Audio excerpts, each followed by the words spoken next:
संस्थान अध्यक्ष रामसूरत पांडे जी कर रहे हैं।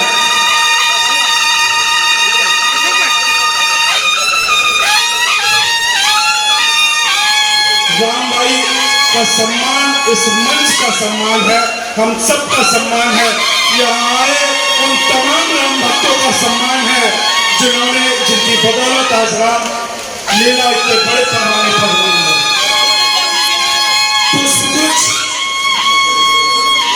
कुछ राम भाई को हनुमान जी की गदा भेंट स्वरूप दी जा रही है समिति की ओर से।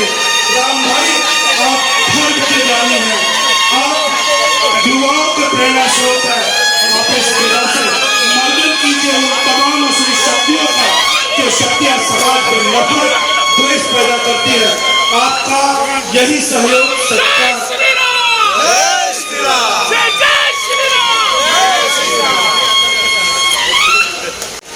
मेरी उनसे रिक्वेस्ट है कि हम सबको, हालांकि वो जिस तरह से हम सबके बीच संदेश देते हैं माता पिता का सम्मान ही परम प्रभु श्री राम की सेवा है, उनकी भक्ति है।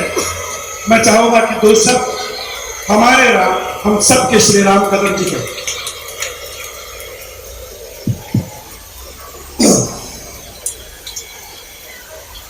जय श्री राम।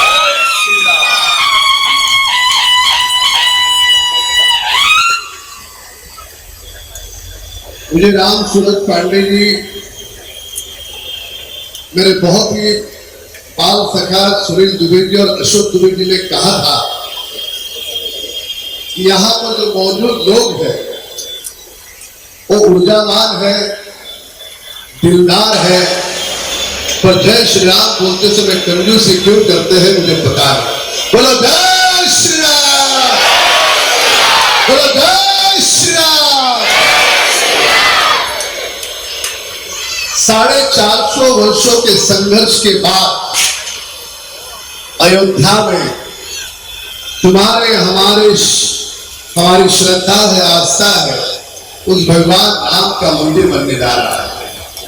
तो ये गुण अयोध्या की उस भूमि तक जाए। बोलो जय श्री राम। जब बचपन में मेरा नाम राम रखा गया तो मां से पूछा करता था, मैं स्कूल भी नहीं जा रहा था, उस समय की ये बात है कि उस समय फिल्मी लोगों के नाम बच्चों के रखे जाते थे। मां को पूछा कि मां आपने नाम मेरा राम क्यों रखा है? राजेश रख देती, कोई अमिताभ रख देती, और कुछ रख देती। मां ने मुझे कहा, ध्यान से सुनना, मां ने मुझसे कहा कि राम नाम में इतनी ताकत है कि यदि कोई 108 बार, तू तो किसी दुश्मन नहीं मानेगा किसी को, पर दुश्मन भी तेरा नाम 108 बार लेगा, अपने आप भव सागर से पार हो जाएगा। ये राम नाम की महिमा है। यहाँ आ रहा था, सोच रहा था कि सुनील भाई, अशोक भाई और सनत भाई और हमारे संजय सिंह जी, जिनको हम भाऊ बोलते, जानते ना इनको, तालियां बजाई इनके लिए भी कर दूंगा कि रामायण देखने का हकदार वो है, मुंह से श्री राम बोलने का हकदार वो है जो भगवान राम की तरह अपनी माँ बाप की बात सुनता है। माँ को कहे तुझे क्या समझता है, चुप।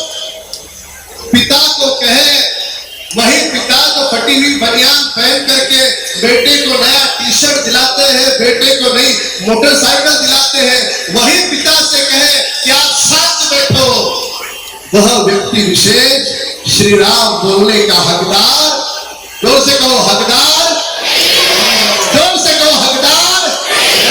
क्योंकि वेदों में दिया है, शास्त्रों में दिया है कि सर्व तीर्थमयी माता। कोई अगर घर में मां अगर है तो किसी तीर्थ को जाने की आवश्यकता नहीं है। सर्वदेवमयी पिता, अगर घर में पिता है तो किसी भी मंदिर जाने की आवश्यकता नहीं है। ये हमारे वेद कहते हैं, ये हमारे शास्त्र कहते हैं। और यही कारण है कि मैं हजारों माँ बाप को अपने माँ बाप समझ करके काशी ले जाता हूं, जिनके बेटे उन्हें संभालते नहीं है उनको राशन देता हूं। आप सबसे अनुरोध केवल और केवल इतना ही, मेरे लिए एक छोटा सा काम करोगे? जोर से कहे हाँ तो हाँ, ना तो ना। करोगे? आपके अड़ोस पड़ोस में कोई भी बूढ़ी माँ हो, उसका बेटा उसे नहीं संभाल रहा है, उसके हालात मजबूर है, उससे जाकर के कह देना इस घाटों पर के भूमि पे राम कदम है, तुमको भूखे हम मरने नहीं देंगे, हर महीने का राशन देंगे।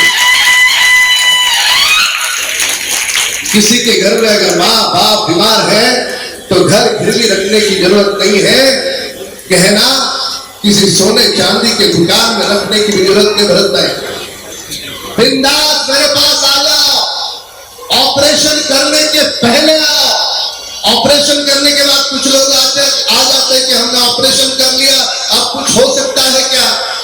मैं जाति नहीं देखता, मैं धर्म नहीं देखता, मैं दल नहीं देखता, मेरे दल ने मुझे सिखाया है आया हुआ आदमी भगवान के रूप में आया है, उसकी सेवा कर लेना यही ईश्वर की सेवा है। तो आएगा भले रोते हुए आए, जाते समय हंसते हुए जाए।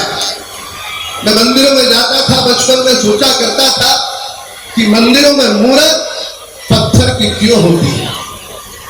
ऐसी मूर्त जो खाती नहीं, पीती नहीं, बोलती नहीं, हिलती नहीं, डुलती नहीं। मेरी माँ ने मुझसे कहा ये देव है, मेरे पिता ने मुझसे कहा ये बोलते नहीं, हिलते नहीं, ये पत्थर की मूर्त देव है।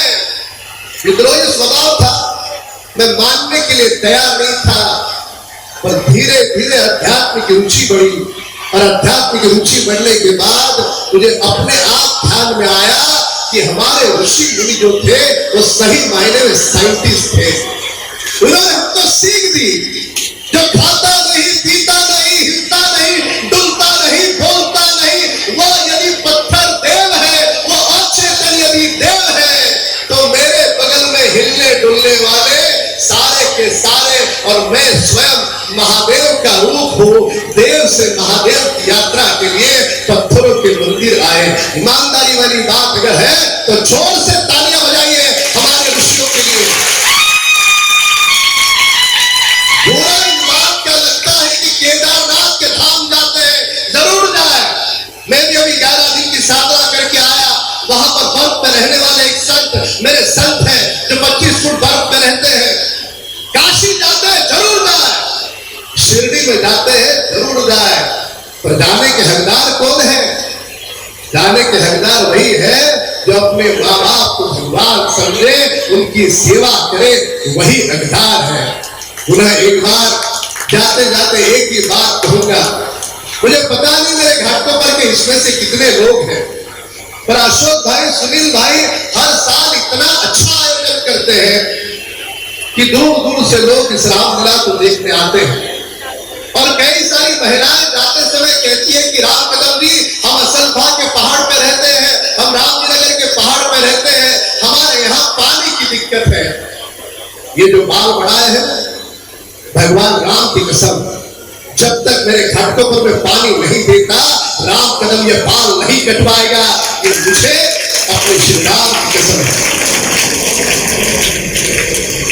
और इतने अच्छा आयोजन के लिए जो 3 वर्षों के बाद हो रहा है, कितने वर्षों बाद हो रहा है? कितने वर्षों बाद हो रहा है? 3 वर्ष बाद हो रहा है। तो इतनी जोर से दिलदार तरीके से तालियां अशोक भाई, सुनील भाई, राम सूरज जी, हमारे संजय भाई, सनत भाई के लिए बजे, जोर से बजे, जोर से बजे तालियां। इनका हौसला ऐसा बढ़े प्रवीण भाई, तळेकर साहेब की पुढच्या वर्षी ते रामलीला याही पेक्षा जोरात होईल। पुन्हा एकदा बहुत बहुत शुभकामनाएं। अंत